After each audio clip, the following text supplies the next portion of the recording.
आज आम्ही त्यांना काय खरं आहे काय वस्तुस्थिती आहे ते दाखवून दिलेलं आहे. नक्कीच आज आज बरीचशी टीका सामन्यातून पण करण्यात आली. सरकारची सत्तेची वारी शेवटची असेल असं म्हणतात. क्षणावर सत्तेची वारी शेवटची असेल असं मला म्हणतात. सांगा हो, सामनामध्ये जे संजय राऊत बेल थांबली, जे संजय राऊत लिहितात, आजपर्यंत कधी खरं ठरलंय का?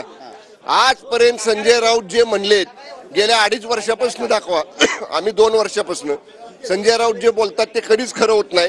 त्यामुळं आम्ही तर ते गांभीर्याने घेत नाही. तुम्ही सुद्धा कोणी घेऊ नका अशी विनंती आहे. पात्र या ठिकाणी शंभूराजे देसाई यांनी आपली प्रतिक्रिया दिली. आज विरोधकांनी पेपर फुटीवरून विरोधकांनी आंदोलन केलेलं आहे, कसं पाहता या आंदोलनाकडे?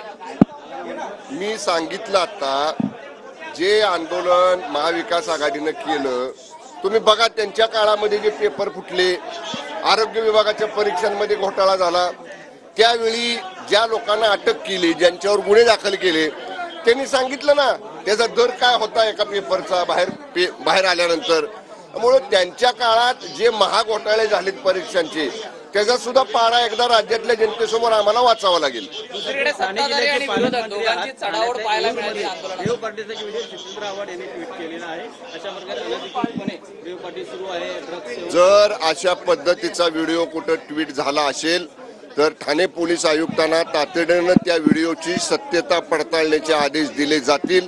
कारण पूर्ण महाराष्ट्रामध्ये आता अवैध बार, अवैध पब आणि अशा पद्धतीनं ड्रग्स पार्ट्या होणारे हॉटेल्स यांच्यावरती तोडक कारवाई करण्याचे सक्त आदेश माननीय मुख्यमंत्री महोदयांनी दिलेले आहेत. ठाण्यामध्ये सुद्धा अशा पद्धतीचे तोडक कारवाई सुरू झालेली आहे, महाराष्ट्रात सगळीकडे झालेली आहे.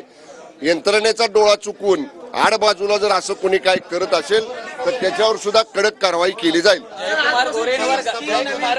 जयकुमार गोरेंवर गंभीर आरोप झालेले आहेत. चला ब्लॉक होते रस्ता. अरे असं काय करताय यार?